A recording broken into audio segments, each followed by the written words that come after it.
আসসালামু আলাইকুম। ছোট্ট বন্ধুরা, তোমরা সবাই কেমন আছো? আশা করি সবাই ভালো আছো।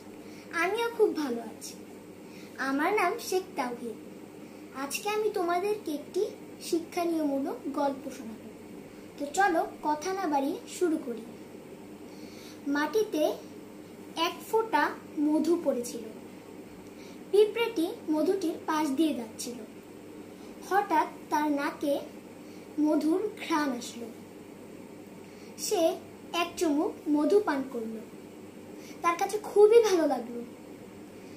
সে চিন্তা করলো, বাহ, অনেক মজা তো, আরেক চুমুক খেয়ে আমি আমার গন্তব্যস্থলে চলে যাব। সে আরেক চুমুক মধু পান করলো। তারপর সে তার গন্তব্যস্থলে চলে গেল। যেতে যেতে তার ঠোঁটে যে মধু লাগানো ছিল সেই মধুটুক সে চেটে চেটে খাচ্ছিল।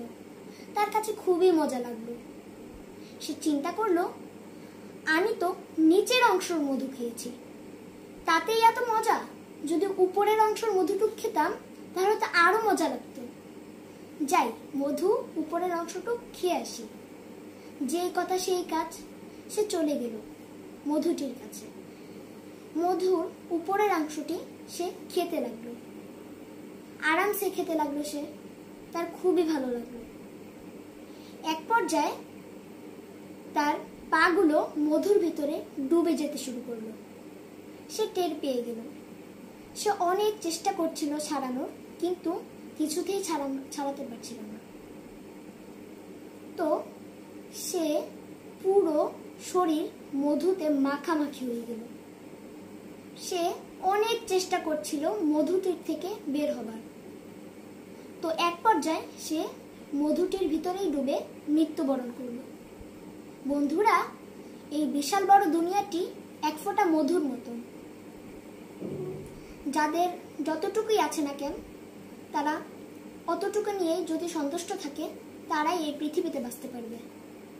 আর যারা হালাল হারাম দেখবে না, আরেকটুকু লাগবে, আরেকটুকু হলে সবচেয়ে বেশি ভালো হতো, এই কথাগুলো বলবে, তাদের অবস্থা হবে এই পিঁপড়ের মতন।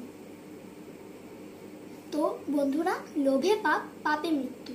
আমাদের যতটুকু আছে ততটুকু নিয়েই সন্তুষ্ট থাকার দরকার। আল্লাহর কাছে আমাদের শুকরিয়া আদায় করার দরকার। আমার গল্পটি আজকে এই পর্যন্তই। সবাই ভালো থাকবে, সুস্থ থাকবে। আসসালামু আলাইকুম ওয়া রাহমাতুল্লাহ।